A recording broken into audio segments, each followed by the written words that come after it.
বধিৰৰ সেৱাই আমাৰ ধৰ্ম তেনে উদ্দেশ্য আগত ৰাখি ২৫ বছৰ পূৰ্বে এহাল দম্পতীৰ প্ৰচেষ্টাত জন্ম হৈছিল সৰস্বতী বাগধনী নামৰ এক শিক্ষানুষ্ঠান। শিক্ষানুষ্ঠানখনে এই বৰ্ষত ভৰি দিছে ৰূপালী বৰ্ষত, যাৰ বাবে এই ঐতিহাসিক ক্ষণত দুদিনীয়াকৈ আয়োজন কৰিছিল এক বিশেষ কাৰ্যসূচী। মঙলবাৰে নাৰেংগী, বীৰকুছি, বিহগী নগৰত দিনজোৰা কাৰ্যসূচীৰে আয়োজন কৰা ৰূপালী জয়ন্তী বৰ্ষৰ সামৰণি পৰে। এই সামৰণি অনুষ্ঠানৰ সৈতে সংগতি ৰাখি গীত নৃত্যৰ লগতে এক বাৰেৰহণীয়া সাংস্কৃতিক কাৰ্যসূচীৰো আয়োজন কৰা হয়। এই কাৰ্যসূচীত অসমীয়া চলচ্চিত্ৰ জগতৰ জনপ্ৰিয় অভিনেতা ৰবি শৰ্মাও উপস্থিত থাকে।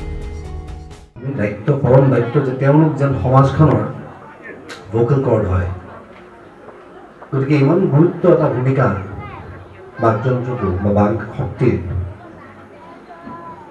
সেই তেনে ক্ষেত্ৰত যদি সৰু সৰু ল'ৰা ছোৱালীক বা নিজৰ সন্তান সন্ততিক যদি অভিভাৱকে যদি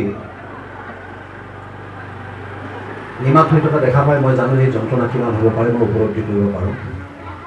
আৰু তেনেস্থলত আজি এই দুগৰাকী ব্যক্তি মনীন্দ্ৰনাথ কলিতা আৰু টুলুমণি কলিতাৰ যি অৱদান, তাক মই পুনৰবাৰ শলাগ লৈছোঁ আৰু তেওঁলোকৰ ওচৰত মই কৃতজ্ঞতা জনাইছোঁ যে তেওঁলোকে মানৱ জাতিক মহামানৱৰ সংজ্ঞা দিছে, যে তেওঁলোকে যিটো কাম কৰি দেখুৱালে এই কাম ইমান সহজ নহয়, আৰু তেওঁলোক যে সমাজৰ বাবে এক এক অৱদান, সেই কথা তেওঁলোকে প্ৰমাণ কৰিছে। অনুভৱটো ভালেই লাগিছে, কিন্তু কথা হ'ল বধিৰসকলক এতিয়াও অৱজ্ঞা কৰি আছে সমাজেও আৰু চৰকাৰেও।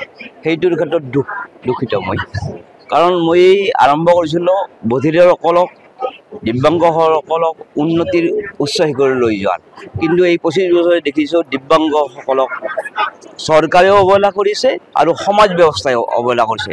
দুই এটা সংগঠন আছে যিসকলে আজিও তেওঁলোকৰ কাৰণে বিভিন্ন ধৰণৰ পৰিকল্পনা কৰিছে। এই পৰিকল্পনাত যদি আগবাঢ়িব লাগে, তেতিয়াহ'লে চৰকাৰে, সমাজ ব্যৱস্থাই তেওঁলোকক সহায় কৰিব লাগে। আৰু সৰস্বতী বাগধনী এনে এখন অনুষ্ঠান, যি অনুষ্ঠান বধিৰসকলৰ মুখৰ পৰা মাত উলিয়ায়। এইটো এটা ইন'ভেশ্যন, বাগধনী থেৰাপি এটা ইন'ভেশ্যন, গোটেই ইণ্ডিয়াতে পাবলৈ নাই, গোটেই ৱৰ্ল্ডতে পাব নাই। এই বধিৰসকলক মুখৰ পৰা শুৱলা মাত উলিওৱা এই অনুষ্ঠানটোক যদি চৰকাৰে আঁকোৱালি লয়, সমাজ ব্যৱস্থাই আঁকোৱালি লয়, তেতিয়াহ'লে গোটেই ভাৰতবৰ্ষৰে বধিৰসকল উপকৃত হ'ব, তেওঁলোকৰ মুখৰ পৰা শুৱলা মাত ওলাব।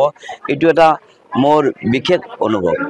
দুদিনীয়া কাৰ্যসূচী পালন কৰিলে, যোৱা ২ তাৰিখে কি কাৰ্যসূচী আছিলে আৰু আজি কি কাৰ্যসূচী আছে? ২ তাৰিখে আছিল ৰাতিপুৱা পতাকা উত্তোলন, বন্তি প্ৰজ্বলন আৰু শোভাযাত্ৰা আছিল। তাৰপিছত আছে আমাৰ ১১ বজাৰ পৰা আছিল মুকলি অধিৱেশন, আবেলি আছিল সম্বোধনা সভা, প্ৰাক্তন ছাত্ৰ ছাত্ৰী আৰু প্ৰাক্তন শিক্ষক শিক্ষয়িত্ৰীসকলক সম্বোধনা জনোৱা অনুষ্ঠান আছিল। তাৰ লগতে আমাৰ বধিৰ ছাত্ৰ ছাত্ৰীসকলে যিসকলৰ পাৰদৰ্শিতা আছে, তেওঁলোকে আমাৰ ইয়াৰ সাংস্কৃতিক যিটো পৰিৱেশ এটা ভালদৰে গঠন কৰিছে। তেওঁলোকে বিভিন্ন ধৰণৰ নৃত্য আমি শিকোৱা দিয়াৰ ধৰণে তেওঁলোকে সাধাৰণজনৰ দৰে তেওঁলোকে ইয়াতে নৃত্য প্ৰদৰ্শন কৰিছে, কবিতা আবৃত্তি কৰিছে, কবিতা পাঠ কৰিছে। এই আছিল যোৱা ২ তাৰিখৰ আমাৰ কাৰ্যসূচী।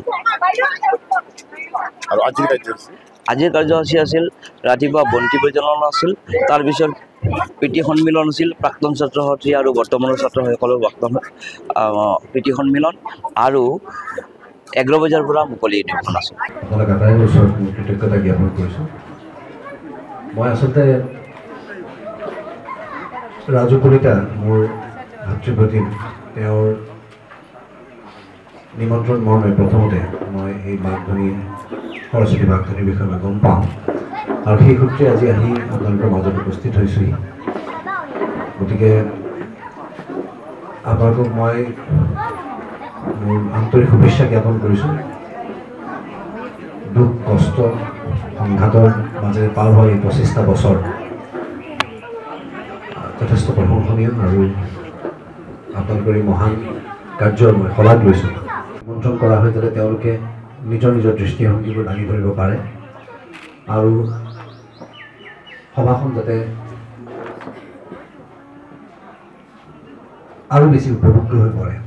আজি মঞ্চটো প্ৰবিষ্ট আটাইবোৰ গুণী জ্ঞানী নিমন্ত্ৰিত অতিথিসকলৰ ওচৰত মই শ্ৰদ্ধা নিবেদিছোঁ।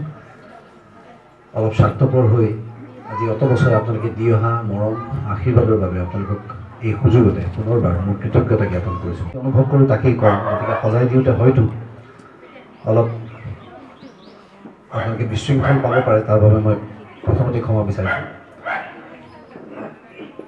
মোৰ আগৰ বক্তাসকলে যি ধৰণে যিমান সুন্দৰকৈ তথ্য দাঙি ধৰি উদাহৰণ দি তেওঁলোকৰ ক'বলগীয়াখিনি সজাই সুন্দৰকৈ ক'লে, গতিকে মই মোৰ ভাষণ দীঘলীয়া নকৰোঁ বুলি কোৱাটো আচলতে দৃষ্টতা হ'ব, কাৰণ মই আচলতে দীঘলীয়া কৰিব নোৱাৰোঁ, কাৰণ সিমান জ্ঞান মোৰ নাই। যিখিনি জানো, যিখিনি উপলব্ধি কৰিলোঁ জীৱনত, আজি ইয়াত বহি যিখিনি উপলব্ধি কৰিলোঁ তাৰ ভিত্তিতে মই আপোনালোকৰ কথা কেইটামান ক'ব বিচাৰিছোঁ। যিখিনি শুনিলোঁ ভাল লাগিল, বহু ক্ষণত আৱেগিক হৈ পৰিলোঁ। আৱেগৰ পৰা উভতি আকৌ বাস্তৱলৈ উভতি আহি মইনো কি কৰিব পাৰোঁ, মইনো কি কৰিব পাৰিম, সেই কথা চিন্তা কৰি আজিৰ দিনটোত মই নিজকে যথেষ্ট নগণ্য অনুভৱ কৰিছোঁ। আমাৰো দায়িত্ব আছে সমাজখনক চিন্তাধাৰা, অৱচেতন মনত চিন্তাধাৰাৰ খোৰাক জন্মায় গল্প, সাহিত্য, কবিতা, চিনেমা, নাটক, সেই বিশাল ক্ষেত্ৰখনত এটা সৰু ভূমিকা ময়ো পালন কৰি আছোঁ।